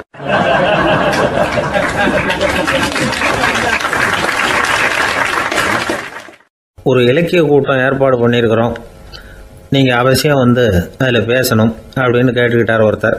வேணாங்க, 4 பேருக்கு முன்னாடி நிற்கிறதுனா எனக்கு ரொம்ப கூச்சமாக இருக்கும் அப்படின்னாரு இவர். ஏன் சார் இன்னமும் குழந்த மாதிரி கூச்சப்படுறீங்களே அப்படின்னார் அவர் ஒரு மாதிரியாக சமாளித்து அனுப்பி வச்சுட்டு அதுக்கப்புறம் அதை பற்றி இவர் யோசித்து பார்த்துருக்கார். சில நிபுணர்கள் எழுதியிருக்கிறத படித்தும் பார்த்துருக்கிறார். மனோதத்துவ நிபுணர்கள் என்ன சொல்கிறாங்க தெரியுமா? 10லேருந்து 20% குழந்தைகள் பிறக்கிறப்பவே கூச்ச சுபாவம் கொண்டதாக தான் இருக்குதான். ஒரு தாத்தா தன்னோட பேர பிள்ளைய ஆசையாக கூப்பிடுறார் விளையாட்டு காட்ட, அதை அழுதுகிட்டு ஓடி போகுது. ஒரு அம்மா தன்னோட பிள்ளைய பள்ளிக்கூடத்தில் சேர்க்கறதுக்காக கூப்பிட்டுக்கிட்டு போகிறாங்க. அந்த புள்ள அம்மாவோட முந்தானையில் ஒளிஞ்சிக்கிட்டு வெளியில் வரமாட்டேங்குது. இவங்களெல்லாம் எப்படி சமாளிக்கிறது? குழந்தைகளோட கூச்ச சுபாவத்தை போக்குறது எப்படி? இதுக்கு நிபுணர்கள் சில யோசனைகளை சொல்லியிருக்கிறாங்க. மற்றவங்களுக்கு முன்னாடி என் பையனுக்கு கூச்சம் ரொம்ப அதிகம் சார், மற்றவங்க பார்த்தா ரொம்ப வெக்கப்படுறான், இப்படி சொல்கிற அப்பாக்கள் உண்டு. என் பையன் புது மனுஷால பார்த்தா அட்டையாக ஒட்டிக்குவான் சார் அப்படின்னு சொல்கிற அப்பாக்களும் உண்டு. இப்படிலாம் குழந்தைகளுக்கு முத்திரை குத்துறது ரொம்ப தப்பான். புதுசாக யாராவது வீட்டுக்கு வந்தால் குழந்தை தானாக தன்னோட கூச்சத்தையும் பயத்தையும் போக்கிக்கிட்டு சகஜமாக மாறி வர்றதுக்கு வாய்ப்பு கொடுக்கணுமா. ஒரு கூட்டத்துக்கோ அல்லது சொந்தக்காரங்க கல்யாணத்துக்கோ குழந்தைய அழைச்சிட்டு போகிறீங்க, அங்கே போய் கட்டாயப்படுத்தி குழந்தைய மற்றவங்க கிட்ட பேச சொல்லக்கூடாது. சில சமயம் குழந்தை தானாக தன்னுடைய கூச்ச சுபாவத்தை விட்டு பேசுறதுக்கு முன் வந்தால் அதை பாராட்டணும். குழந்தை கலகலப்பு இல்லாமல் மௌனமாக இருந்ததுன்னா அதையும் கண்டுக்கக்கூடாது. குழந்தை பேச ஆரம்பித்தா அதை ஆர்வத்தோடு கவனிக்க தெரியணும். கலந்து உரையாடுற பழக்கத்தை வீட்லேயே ஆரம்பிக்கலாம். கேட்டதுக்கு பதில் சொல் அப்படின்னு நீங்கள் அதிகாரம் பண்ணிகிட்டு இருக்கக்கூடாது. அது குழந்தைக்கு பேசுகிற சந்தர்ப்பத்தை குறைச்சிருமா. இப்போ நாம் அதிகாரம் பண்ணால் கேலி செய்கிற பழக்கம் குழந்தைகளை ரொம்ப பாதிச்சிருமா. பெரியவங்களானதுக்கு அப்புறமும் சில பேர் கூச்சத்தோடவும் பயத்தோடவும் இருக்கிறதுக்கு இதுதான் காரணம். சின்ன வயசில் அவங்கெல்லாம் ஏதாவது கேலிக்கு ஆளாகி இருப்பாங்க. ரெண்டாவது குழந்தை மூத்த குழந்தைய கேலிக்கு ஆளாகிற சந்தர்ப்பங்களை கண்டு கேலி பண்ணினா அது இளம் நெஞ்சங்களை விட்டு நீங்கிறதே இல்லையா. எப்பவும் குழந்தையோட நடை உடை பாவனைகளை பற்றி சொல்லிக்கிட்டே இருக்கக்கூடாதான். அதுவே கூச்ச சுபாவத்தை கொண்டுட்டு வந்துடுமா. அப்பா எங்கேன்னு யாராவது கேட்டால் இது மாதிரி இன்ன காரியத்துக்காக வெளியில் போயிருக்கார், இத்தனை மணிக்கு திரும்பி வருவார் அப்படின்னு சொல்கிற அளவுக்கு குழந்தைகளை பழக்கப்படுத்தி வைக்கணும். ஃபோன்லேயே யாராவது விசாரித்தா கூட இது மாதிரி பதில் சொல்லு அப்படின்னு சொல்லணும். சின்ன சின்ன மீட்டிங்கில் 4 வார்த்தை பேச தயார் பண்ணலாம். ஒரு கடையிலையோ அல்லது ஹோட்டல்லையோ ஏதாவது விவரம் கேட்கணும்னா உங்கள் குழந்தைய தைரியமாக அனுப்புங்க. குழந்தைகள் பணிவாகவும் பொறுமையாகவும் விவரம் கேட்குறப்போ கூச்ச சுபாவம் தானாக போயிடும். சின்ன வயசுலேயே இப்படிலாம் பழக்கப்படுத்தினா தான் வருங்காலத்தில் தைரியமாக இந்த சமுதாயத்தில் வாழ முடியும். இல்லைன்னா 60 வயசுலேயும் அடுப்பங்கரையை விட்டு வெளில வர்றதுக்கு கூச்சப்பட்டுக்கிட்டு தான் இருக்க வேண்டியிருக்கும். இந்த காலத்து பிள்ளைங்க எவ்வளவோ பரவாயில்ல, எதுக்கும் தயங்குறதில்ல, கூச்சப்படுறதில்ல. ஒரு அம்மா அடுப்பங்கரையிலேருந்து சத்தம் போட்டாங்க, டேய் ராமு, தயவு பண்ணி அந்த டிவியை நிறுத்துறா, அந்த பெண்ணோட குரல் மகா மோசம், அடுப்பங்கரையில் இருக்கிற என்னாலேயே அதை சகிச்சிக்க முடியல அப்படின்னாங்களாம். உடனே பையன் கொஞ்சம் கூட தயங்காமல் பதில் சொல்கிறான், அம்மா இந்த குரல் டிவியிலேருந்து வரல, எதிர்த்த விட்டு மாமி தான் இங்கே வந்திருக்கிறாங்க, அவங்க தான் இப்போ என்னோட பேசிக்கிட்டு இருக்கிறாங்க அப்படின்னு நானும்.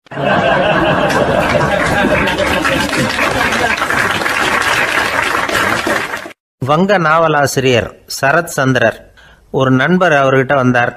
வழக்கமாக எல்லா எழுத்தாளர்கள்கிட்டையும் கேட்குற ஒரு கேள்வியை கேட்டார். நீங்கள் எழுத்துத்துறைக்கு வந்தது எப்படி? இதுதான் கேள்வி.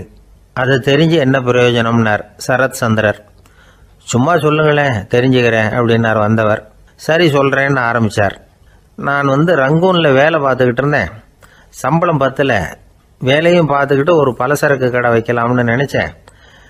என்னால் மளிகை கடை வச்சு சரியாக நடத்த முடியுமாங்கிற சந்தேகம் என் மனைவிக்கு. அதை சோதனை பண்ணி பார்க்கணுங்கிறதுக்காக சில பொருள்களின் அளவு, அதோட விலை, இப்படி சிலதை சொல்லி எல்லாத்தையும் மனக்கணக்காக கூட்டி போட சொன்னாங்க. என்னால் சரியாக கூட்டி சொல்ல முடியல. உங்களால் மளிகை கடை நடத்த முடியாதுன்னு சொல்லிவிட்டாங்க. உடனே என்ன பண்ணுறது, வேறு வழி இல்லை, கதை எழுத ஆரம்பிச்சிட்டேன் அப்படின்னார். கேட்டவருக்கு சிரிப்பு வந்துட்டு தான். சரத் சந்திரர் ஒரு பக்கம் சீரியஸான நாவல்கள், சிறுகதைகள் எழுதியிருந்தாலும் அவருடைய இன்னொரு பக்கம் வேற விதம். நண்பர்கள்கிட்ட பேசும்பொழுதும் சரி, அவர்களுக்கு கடிதங்கள் எழுதும்போதும் சரி, கேலியும் கிண்டலும் நகைச்சுவை உணர்வும் அதிகமாக இருக்கும். காந்திஜி ஒரு சமயம் கல்கத்தாவுக்கு வந்திருந்தார். தேசபக்தர்கள் பல பேர் அவர்கிட்ட பேசிக்கிட்டு இருந்தாங்க. அப்போது சரத் சந்திரரும் அங்கே இருந்தார். கிரண் சங்கர் ராய் அப்படிங்கிறவரும் அங்கே இருந்தார். அவர் சொன்னாராம், காந்திஜியோட பழகிய முதல் வங்காளி நான் தான். போயர் யுத்த காலத்தில் இவர் லண்டனுக்கு வந்திருந்தப்போ என்கிட்ட தான் வங்காள மொழி கற்றுக்கிட்டார் அப்படின்னாராம். உடனே சரத் சந்திரர் காந்திஜியை பார்த்து, இவர் உங்களுக்கு வங்காள மொழி கற்றுக் கொடுத்தது உண்மைதானா அப்படின்னாராம். ஆமான்னாராம் காந்தி. அதனால தான் உங்களால் வங்காள மொழி கற்றுக்க முடியல அப்படின்னாராம். எல்லாரும் சிரிச்சாங்களாம். சரத் சந்திரர் சாம்தாபேர் அப்படிங்கிற கிராமத்தில் தங்கியிருந்தார் ஒரு இலக்கிய நிகழ்ச்சியில் கலந்துக்கிறதுக்காக. அதுக்காக ஒரு கல்கத்தாவுக்கு போக வேண்டிய சூழ்நிலை. அதுக்காக புறப்பட்டார். அந்த சமயத்தில் பின்னாடி இருந்து யாரோ அவரை கூப்பிட்டாங்க. இப்படி கூப்பிட்டவரை பார்த்து இன்னொருத்தர் யாரோ அதட்டி இருக்கிறாங்க. போகிறவரை ஏன் இப்படி கூப்பிடுறீங்க அப்படின்னு. ஏன் கூப்பிட்டா என்னன்னு கேட்டிருக்கார் சரத் சந்திரர். புறப்படுறவங்கள பின்னாடி இருந்து கூப்பிடுறது அபசகுனம், போகிற இடத்துல ஏதாவது ஆபத்து வரலாம் அப்படின்னு அதுக்கு விளக்கம் கொடுத்துருக்கிறார் அவர். உடனே சரத் சந்திரர் சொன்னாராம், இதோ இவங்க என்ன இலக்கிய கூட்டத்துக்கு அழைச்சிட்டு போகிறாங்களே, இதை விட வேற என்ன ஆபத்து வந்துட போகுது அப்படின்னாராம். இப்படி சரத்சந்திரருக்கு இயல்பாகவே நகைச்சுவை உணர்வு உண்டு. அவருடைய நண்பர் ஒருத்தர் வீட்டுக்கு கூப்பிட்டுருந்தார். அங்கே ஒரு கச்சேரிக்கு ஏற்பாடு பண்ணியிருந்தாங்க. சரத்சந்திரருக்கு இயல்பாகவே கச்சேரியில் நீண்ட ஆலோசனையெல்லாம் கேட்கறதுக்கு பொறுமை இருக்காது. அதனால் மெதுவாக பாட போகிறவர் எப்படி அப்படின்னு கேட்டிருக்கார். அவருக்கு ரொம்ப நல்லா பாட தெரியும் அப்படின்னு சொல்லியிருக்கிறாங்க. அதுக்கு சரத்சந்திரர், பாட தெரியுங்கிறது சரி, பாட்டை நிறுத்த தெரியுமா அதை சொல்லுங்க முதல்ல அப்படின்னாராம்.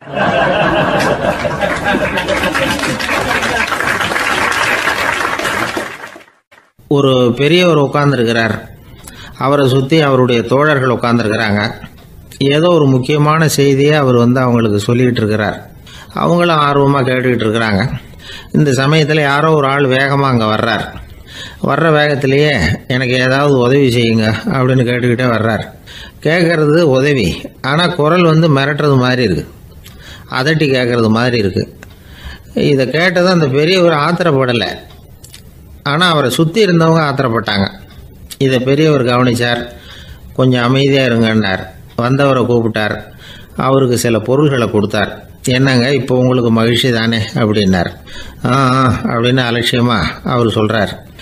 நான் உங்களை நல்ல முறையில் நடத்தினேன்னா அப்படின்னு கேட்குறாரு அவர் மறுபடியும். அதெல்லாம் ஒன்றும் இல்லை அப்படின்னு சொல்லி அவர் சொல்லிகிட்டு இருக்கிறாரு. குரலில் கடுமை குறையில. சுற்றி இருந்தவங்களால இதை பொறுத்துக்க முடியல. கோபத்தோடு அவரை நோக்கி நெருங்க ஆரம்பித்தாங்க. பெரியவர் அவங்களையெல்லாம் தடுத்து நிறுத்தினார்.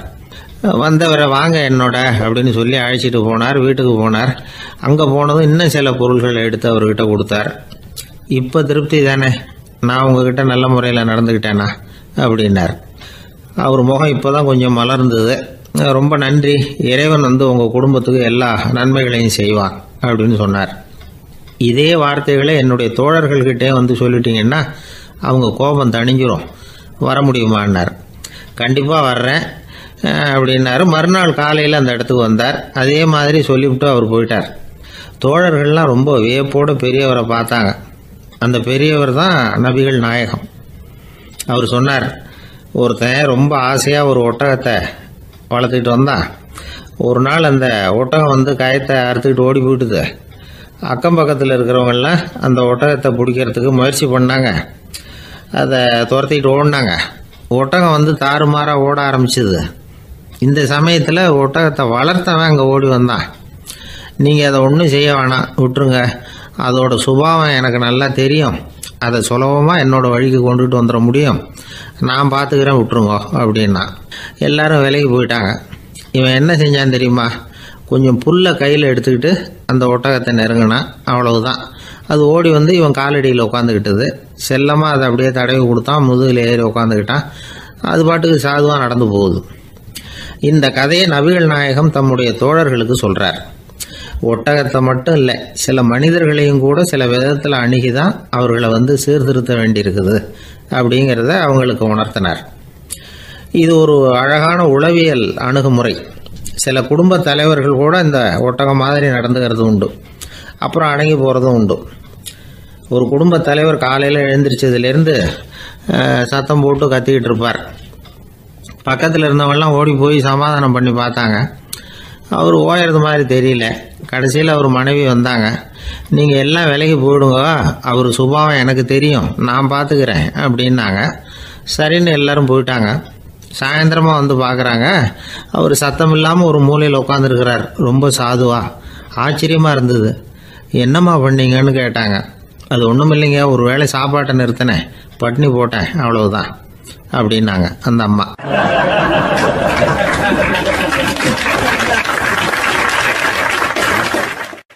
அமெரிக்க ஜனாதிபதி ஆப்ரஹாம் லிங்கன் ஒரு நாள் தன்னோட கோச்சு வண்டியில் தலைநகரான வாஷிங்டனுக்கு போயிட்டு இருக்கிறார். கோச்சு வண்டி ஒரு சாலையில் போயிட்டு இருக்கு. அந்த சாலைக்கு ஒரு பக்கத்தில் பயங்கரமான சதுப்பு நிலம். சதுப்பு நிலம்னா அது புதைகுழி, புதை மணல்ங்கிறோம்ல, அது மாதிரி.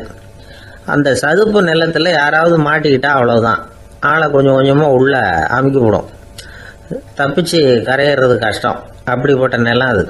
ஆப்ரஹாம் லிங்கன் ஏதோ ஒரு முக்கியமான அரசாங்க வேலையாக போயிட்டு திரும்பி வந்துக்கிட்டு இருக்கிறார். அதனால் அந்த சமயத்தில் அவர் விலை உசந்த ஆடைகளை அணிஞ்சிருக்கிறார்.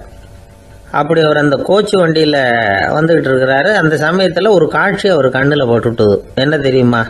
ரோட்டுக்கு பக்கத்தில் இருந்த சதுப்பு நிலத்தில் ஒரு இளம் பன்றி குட்டி சிக்கிக்கிட்டு தவிச்சிக்கிட்டு இருக்குது. பரிதாபமாக கத்திக்கிட்டு இருக்குது. அதை பார்த்தார் லிங்கன். அவருக்கு என்னவோ மாதிரி ஆயிட்டுது. உடனே வண்டியை நிறுத்த சொன்னார். கீழே இறங்கினார். தன்னோட விலை உசந்த ஆடைகளை பற்றி லட்சியம் பண்ணவே இல்லை. தனக்கே ஆபத்து வரலாம்ங்கிறத பற்றியும் கவலைப்படலை. தான் ஒரு குடியரசுத் தலைவருங்கிறத பற்றியும் அவர் நினச்சி பார்க்கல. நேராக அந்த சதுப்பு நிலம் பக்கமாக போனார். அந்த சேத்துல இறங்கி பன்றிக்குட்டியை காப்பாற்றி கரைக்கு கொண்டுட்டு வந்து சேர்த்துட்டார். அதுக்கப்புறம் நிம்மதியாக கோச்சு வண்டியில் ஏறி வெள்ள மாளிகைக்கு வந்து சேர்ந்தார். ட்ரெஸ்ஸு உடம்பு பூரா சேரு சகதி. பார்க்குறவங்களுக்கெல்லாம் ஆச்சரியமாக போச்சு. அவங்களுக்கு ஒன்றும் புரியல.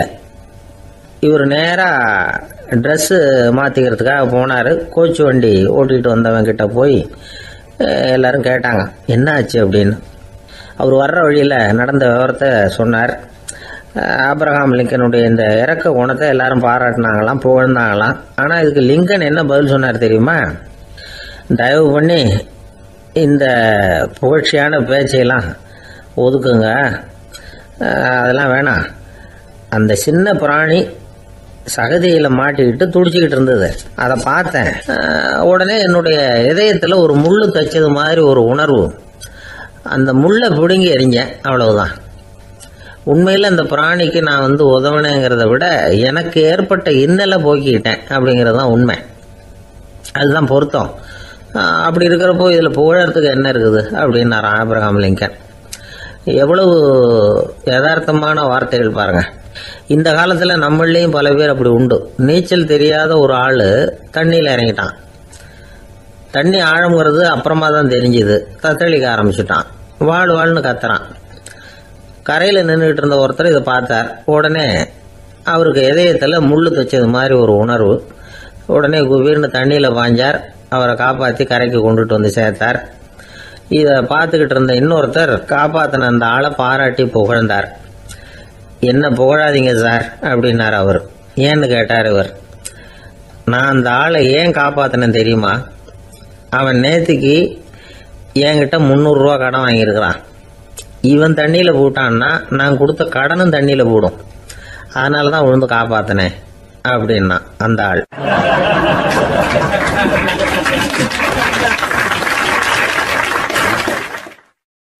ஒருத்தர் இருக்கார், நல்ல உத்தியோகத்தில் தான் இருக்கிறார். ஆனால் எப்போ பார்த்தாலும் முகத்தை வெறுப்பாக வச்சிருப்பார். அப்படியே வருவார் போவார். ஏன் சார் இப்படி இருக்கிறீங்க அப்படின்னு விசாரித்தோம். ஏன்டா இந்த வேலைக்கு வந்தோம்னு இருக்கு சார் அப்படின்னார். உங்கள் வேலை உங்களுக்கு பிடிக்கலையா அப்படின்னு கேட்டோம். இல்லைன்னார். இப்படிப்பட்டவங்க வெற்றிகரமான வாழ்க்கை வாழ முடியாது. இது நிபுணர்கள் கருத்து. வேலையை நேசிக்க தெரிந்தவர்கள் வெற்றி பெறுவார்கள் அப்படிங்கிறாங்க அவங்க. எந்த துறையாக இருந்தாலும் சரி, அந்த துறையில் வெற்றிகரமாக இருக்கிறவங்கள விசாரித்து பாருங்கள். எனக்கு என்னுடைய வேலை ரொம்ப பிடிக்கும் அப்படின்னு சொல்கிறவங்களா தான் இருப்பாங்க. அப்படி இருந்தால் தான் அது வெற்றிகரமாக இருக்க முடியுது அவங்களால. ஒருத்தனுக்கு பிடித்தமான பொழுதுபோக்கே அவனுடைய தொழிலாக இருந்துட்டுதுன்னா அவனை மாதிரி கொடுத்து வச்சவன் வேற யாரும் இல்லை அப்படிங்கிறார் பெர்னாட் ஷா. ஒரு தடவை மன்னர் ஹுமாயூன் உயிரை தண்ணீர் முண்டு ஊற்றுகிற தொழிலாளி ஒருத்தர் காப்பாற்றினாராம் அந்த ஹுமாயூன் உயிரை. உடனே மன்னர் கேட்டிருக்கார், உனக்கு என்ன வேணும்னாலும் கேளு தரேன், உயர் பதவி வேணுமா அப்படின்னு கேட்டாராம். மன்னா, மக்களின் தாகம் தீர்க்கக்கூடிய இந்த பணியை விட உயர்ந்தது உண்டா அப்படின்னாராம் அந்த தொழிலாளி. அவரால் அவருடைய வேலையை நேசிக்க முடிஞ்சுது. அதனால் மகிழ்ச்சியாக இருக்க முடிஞ்சுது. நாமெல்லாம் அப்படி இல்லை. வேலை கிடைக்கிற வரைக்கும் கிடைச்சா போதும் அப்படின்னு இருக்கோம். கிடைச்சதுக்கப்புறம் ஏன்டா அந்த வேலைக்கு வந்தோம்னு ரொம்பவும் அழுத்துக்குவோம். சரி, நாம் இருக்கிற இடத்துல நாம் வெற்றிகரமாக இருக்க வழி உண்டா அப்படின்னா உண்டுன்னு சொல்கிறாங்க. அதாவது மன இயல் நிபுணர்கள் இருக்கிறாங்க இல்லையா, அவங்க அதுக்கு முக்கியமாக 6 வழிகள் சொல்கிறாங்க. நீங்கள் ஒரு அலுவலகத்தில் வேலை பார்க்குறவரா அப்படின்னா இதை கேளுங்க. அதாவது உங்கள் மேலதிகாரி எதிர்பார்ப்புக்கு தகுந்த மாதிரி உங்கள் வேலை இருக்குதா? அப்படி இல்லைன்னா முதல்ல உங்கள் வேலையின் தரம் உயரணும். உங்களுக்கு மேலே கீழே வேலை பார்க்குற பணியாளர்கள்கிட்ட நல்ல விதமாக பழகிறீங்களா? அந்த உறவு முறையில் ஏதாவது குறை இருந்தால் அதை கண்டுபிடிச்சி சரி பண்ணுங்க. நம்பிக்கைக்கு உரியவர் அப்படின்னு நீங்கள் பேர் எடுக்கணும். நீங்கள் எடுக்கிற முடிவு நல்ல முடிவாக தான் இருக்கும் அப்படின்னு அடுத்தவங்க சொல்லணும். உங்கள் தோற்றத்துக்கு முக்கியத்துவம் கொடுங்க. இது மனம் உடல் ரெண்டும் சம்பந்தப்பட்டது. அதனால் மனசையும் ஆரோக்கியமாக வச்சுருக்கணும், உடம்பையும் ஆரோக்கியமாக வச்சுருக்கணும். உங்களுடைய நிர்வாகம் செயல்படுற விதத்தை நல்லா புரிஞ்சு வச்சுக்கணும். உங்களுடைய நிர்வாகம் இப்போ ஒரு காரியம் செய்யுதுன்னு வச்சுங்க, ஏன் அப்படி செய்யுது, எதுக்காக அப்படி செய்யுது, அதனுடைய குறிக்கோள் என்ன, அது நீடிக்கிறதுக்கு காரணம் என்ன, இதெல்லாம் தெரிஞ்சுக்கணும். சிரிப்புக்கு வஞ்சகம் பண்ணக்கூடாது, நல்லா சிரிக்கணும், அப்போ தான் அது திரும்ப கிடைக்கும். கடந்த கால தோல்வியை பற்றி கவலைப்படக்கூடாது. முதலாளி விருப்பம் தெரிஞ்சு நடந்துக்கிறது நல்லது தான். அதுக்காக காக்கா பிடிக்கணுங்கிற அவசியம் இல்லை. உங்களுக்கு ஒரு பொறுப்பான வேலை கிடைக்குது, உடனே சத்தம் குழப்பம் அப்படின்னு சூழ்நிலையை இறுக்கமாக ஆக்கிடக்கூடாது. எந்த சூழலையும் இயல்பாக கையாளக்கூடியவர் அப்படிங்கிறத காட்டணும். இதெல்லாம் உங்கள் துறையில் நீங்கள் வெற்றி பெற நிபுணர்கள் சொல்கிற யோசனைகள். இவ்வளவு விவரமும் சொல்லிவிட்டு ஒருத்தரை பார்த்து கேட்டோம், இப்போ சொல்லுங்க, நீங்கள் செய்கிற வேலை உங்களுக்கு பிடிச்சிருக்குதா அப்படின்னு.